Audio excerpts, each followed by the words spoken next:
Hello, I'm Mayor David Grant, and I'm pleased to kick off the 2021 State of the City Address for the City of Arden Hills. Similar to last year, COVID-19 has forced us to do our address via a pre-recorded video. The Council wishes it could see everyone face to face, but the health and safety of our residents, businesses, fellow Council members, commission members, and staff is more important now than ever.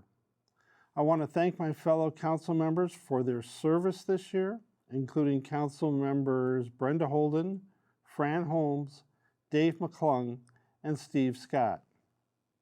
The city was closed for part of 2021. Its doors are now open. Meetings are back in person.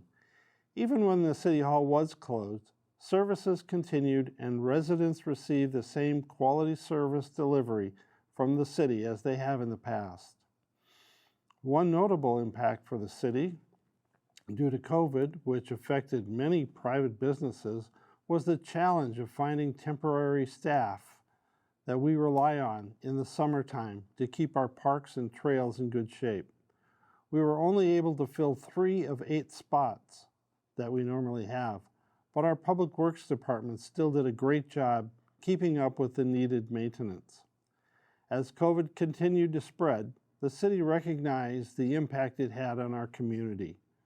The Council took numerous steps to assist residents and local businesses, which included providing updated information for resources, granting flexibility to restaurants to expand operations outside, and maybe most impactful, providing small business grants via our federal CARES allocation directly to companies negatively impacted by COVID-19 and helping them stay afloat when they had to shut their doors.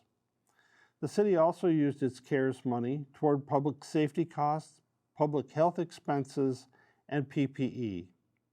Also in 2021, the city saw a resolution to the litigation brought against the city by the county for the TCAP development. TCAP, which is a 427-acre owned property in Arden Hills, is ripe for development. The city and the county have been working since 2012 on developing the vacant land, and by 2016 had the land cleaned up, zoned, and a master developer selected. The property would create 1,460 housing units, 4,000 additional jobs, expand the city's retail, commercial, and industrial businesses, and expand our parks, trails, and other open space amenities. In 2018, the county announced a framework for a development deal with the developer that would pave the way for construction on the site. However, shortly after announcing the framework, the county pulled its resources from the project and brought forward litigation against the city. The expensive and time-consuming litigation lasted 2 years, but was finally resolved this year. The judge dismissed the county's request to dissolve the long-standing partnership between the city and county. Currently, the city is waiting for the county to re-engage with the Joint Development Authority and push the project forward. This concludes my TCAP update. Now I'd like to turn it over to Councilmember Holmes, who will discuss commercial development.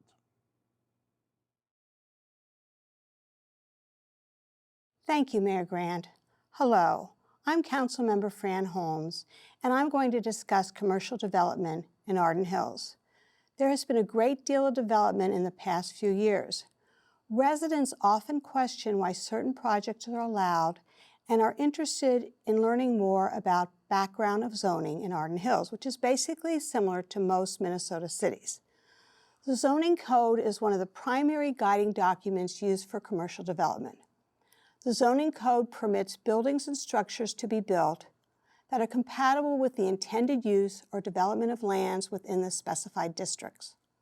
When a developer has a project to propose to the city, planning staff members are responsible for the review of the application, completeness, and conformance to the city codes.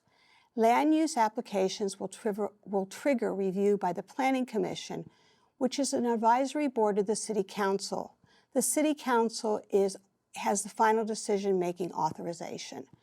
City use applications for development are privately owned property, not city-owned.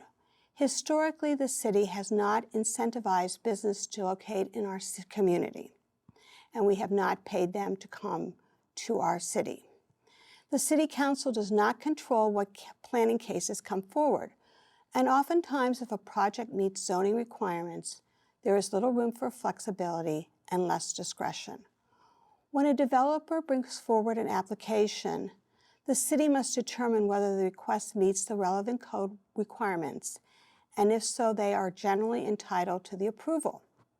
One way the city can work with the developer is in an attempt to achieve a mutually beneficial process is through the planned unit development process, also known as the PUD process.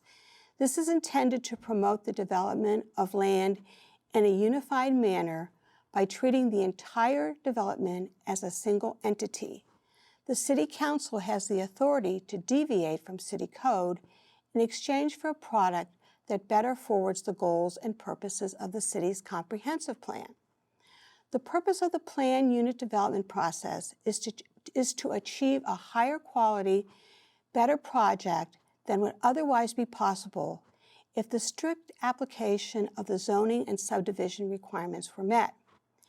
Example of past development applications that show a contrast in planning and zoning procedure are the Goodwill project and the more recent Aldi's proposal. Goodwill brought forward a land development proposal that was denied by the council primarily because of building size and issues shown in the traffic study. In response to the city's denial, Goodwill brought a court case, and as you can see at the northwest corner of County Road E in Lexington, Goodwill prevailed in this case. The city must have sound reasoning to deny a planning case, and it cannot be arbitrary. There can always be judicial review of a council denial of a zoning matter, and council does not have the ultimate control of development in the city. In the Aldi situation, Aldi brought forward a PUD with a number of requests for flexibility. The application was intended to authorize the redevelopment of property for an Aldi supermarket accompanied by a two-tenant separate retail building. The city denied the zoning request because the applicant proposed a significant number of deviations from the city's zoning code and proposed no offsetting enhancements or benefits to the city or neighboring properties in exchange for the flexibility sought. Therefore, as matters stand now, Aldi's request is denied. There may be further developments for this project, so stay tuned.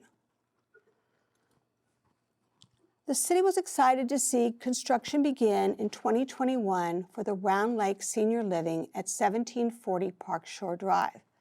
The development for this project is Trident Development. This will be a 3-story senior housing building with 120 units.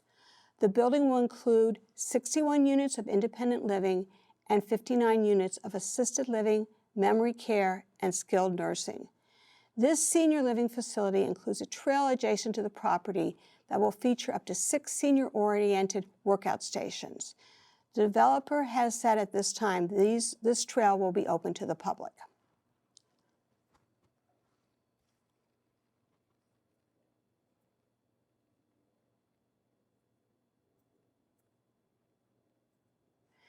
A groundbreaking ceremony was held on October 13, 2021 for New Perspective Senior Living at 3565 Pine Tree Drive.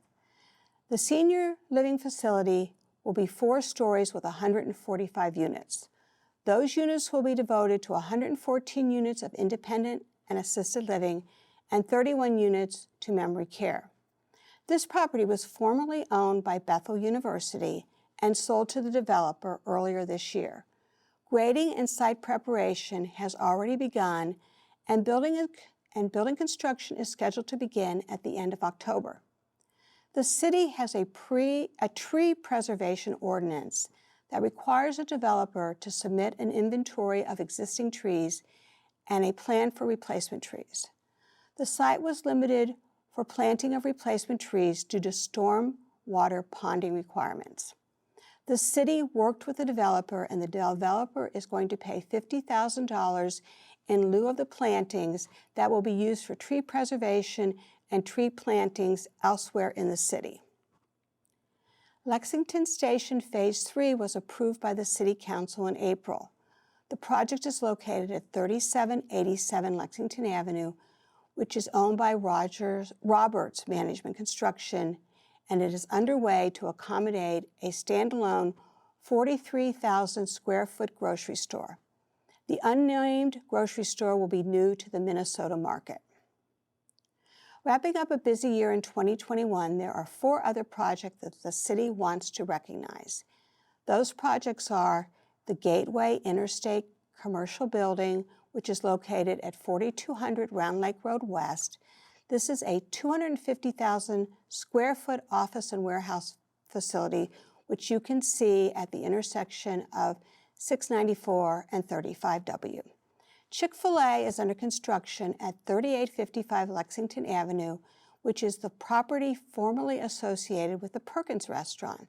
The new 4,995 square foot restaurant will feature dual drive-through lanes and an indoor and outdoor dining area. Bethel University has made substantial field improvements to their stadium by converting the football field to an artificial turf with a new running track constructed around it.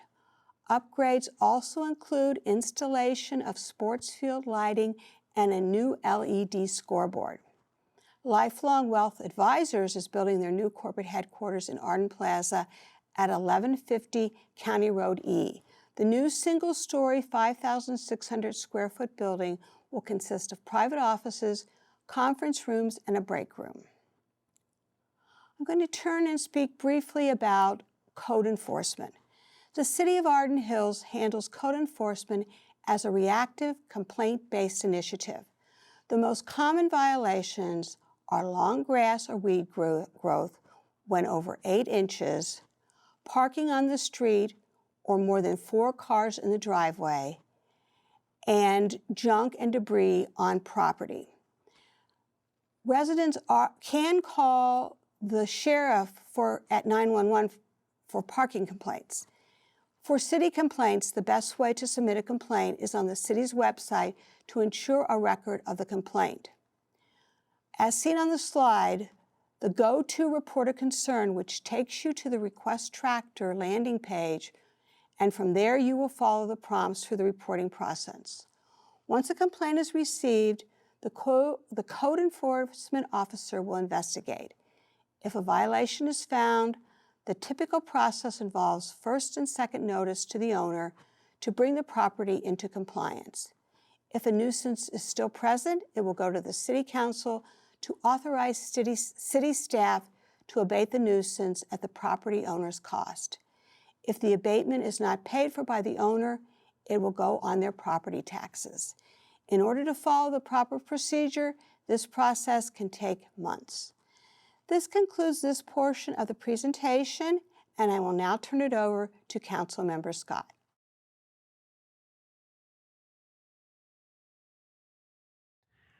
Thank you, Councilmember Holmes.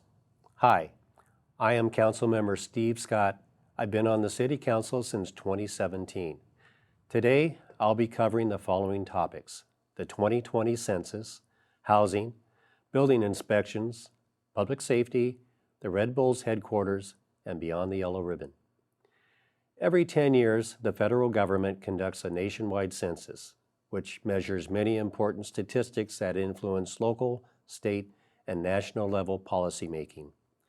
Since the last census, Arden Hills has seen its population grow by approximately 400 persons, and its number of households grow by approximately 100 housing units.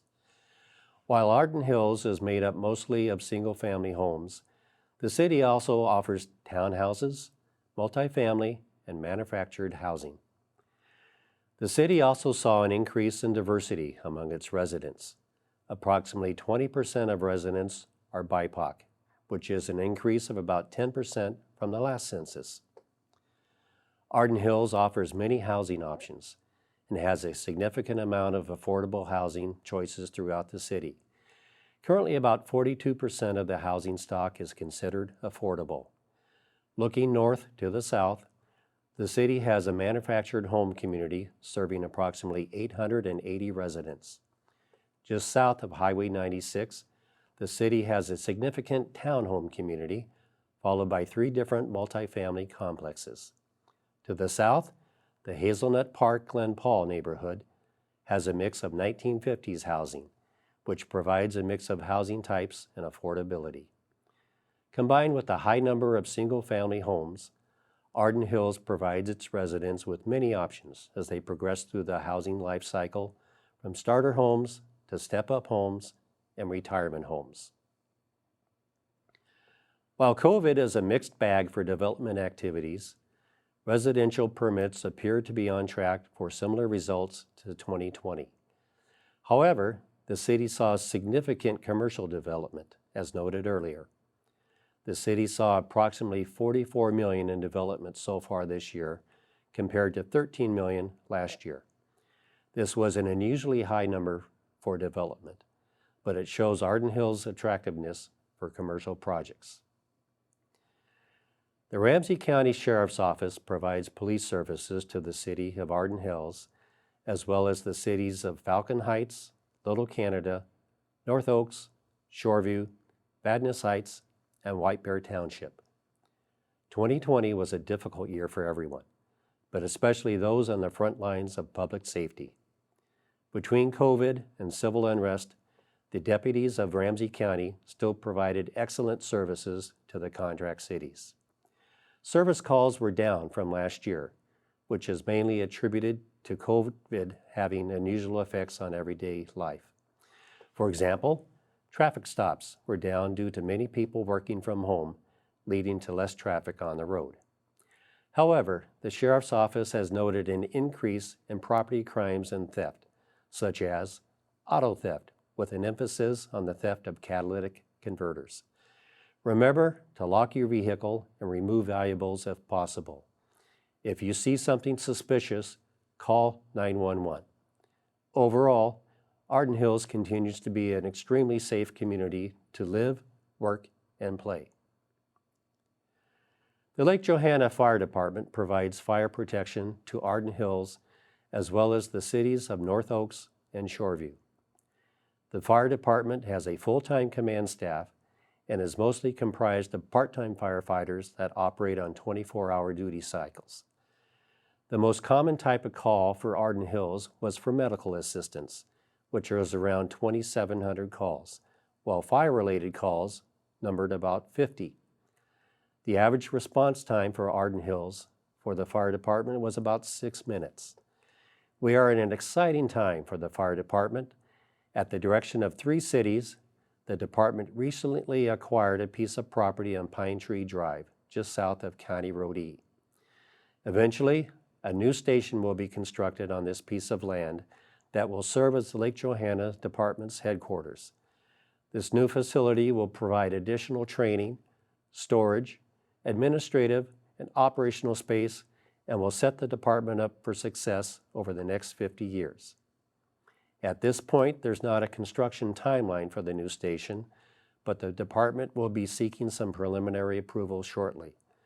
The construction start has a deadline to start no later than June 30th, 2026. One of the more unique aspects of our city is AHATS, the Arden Hills Army Training Site, which comprises 2,300 acres of federally owned land north of Highway 96. Within AHATS, there are multiple military facilities, such as the U.S. Army Reserve Training Center and several readiness centers of the Minnesota National Guard. One of the largest construction projects in our area was completed in 2020, but unfortunately opened with no public fanfare because of the ongoing pandemic. This single project comprised 25% of the entire federal National Guard construction budget.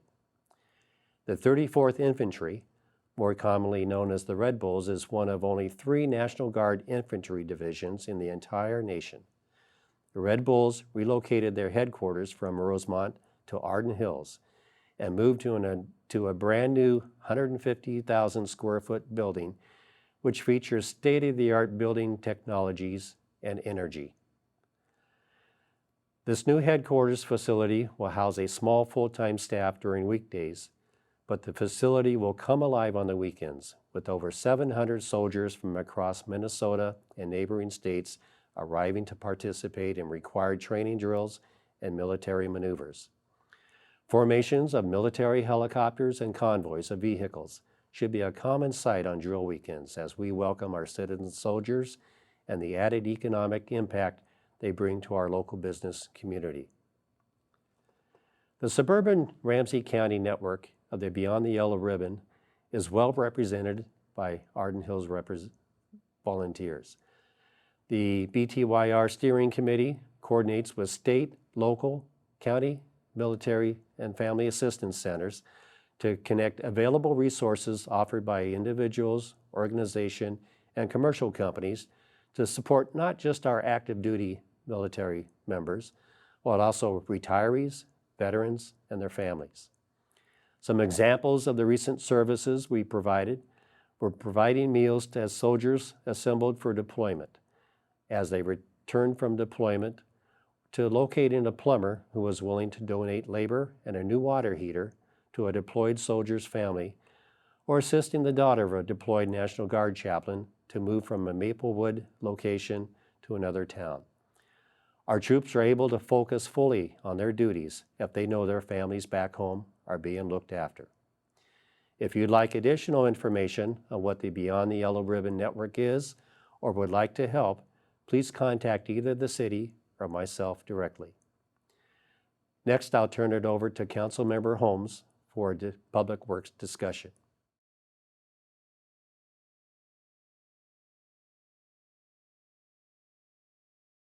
Thank you, Councilmember Scott. Again, I am Councilmember Holmes, and now I will be discussing our public work projects.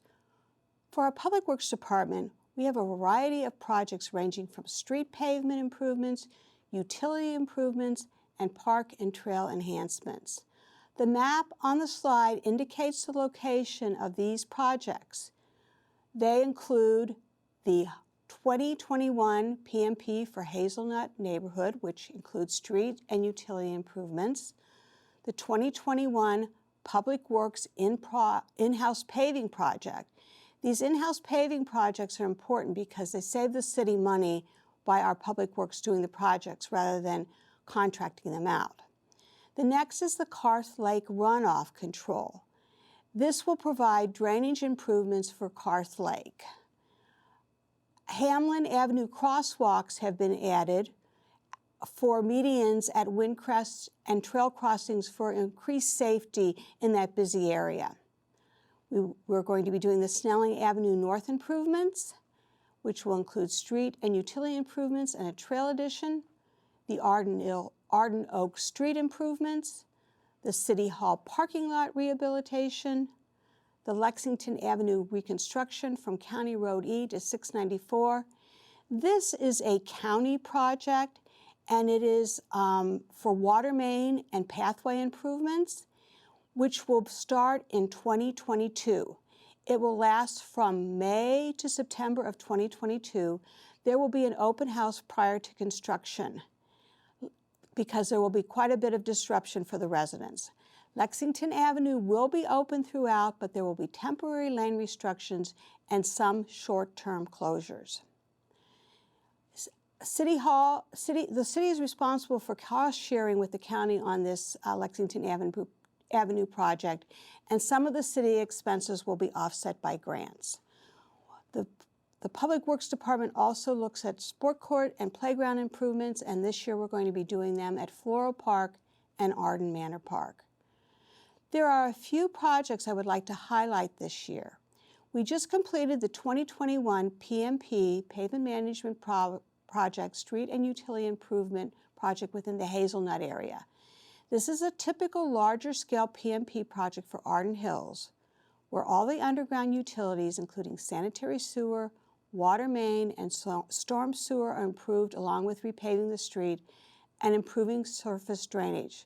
For 2022, The major PMP project for next year is Arden Oaks street improvements. Residents whose mailbox addresses are on the streets being improved are assessed for the cost of the street improvement, but residents are not assessed for underground utilities, which is paid for by the city. Next year, Snelling Avenue North is scheduled for reconstruction, which also includes the addition of a trail from Highway 51 to the intersection of County Road E. Recently, an open house was held with the neighborhood for input to reach a design for a safe and cost-effective trail. Through this project, the city will also take advantage of upgrading and improving some of the water main and sanitary sewer within the corridor. Construction is anticipated to start in April 2022 with completion in the fall. Arden Hills successfully applied for and was awarded the Community Development Block Grant Program. The CDBG program supports community development activities to build stronger and more resilient communities. Public Works is planning to use these funds to allocate towards reconstructing the park and playground amenities within Arden Manor manufactured home community. This project will involve a great deal of community engagement so that the improvements have the public input of what the residents want to see at this park. The city maintains its streets using the Pavement Management Program, or PMP, as previously discussed. Arden Hills is responsible for the upkeep of approximately 30 miles of roadway. The maintenance activities that Public Works does includes the following: snow removal, crack sealing, street patching, sweeping, as well as structural maintenance of the pavement. Residents often want to know how streets are selected for reconstruction or overlay work. The main consideration is the Pavement Condition Index, PCI, of the pavement.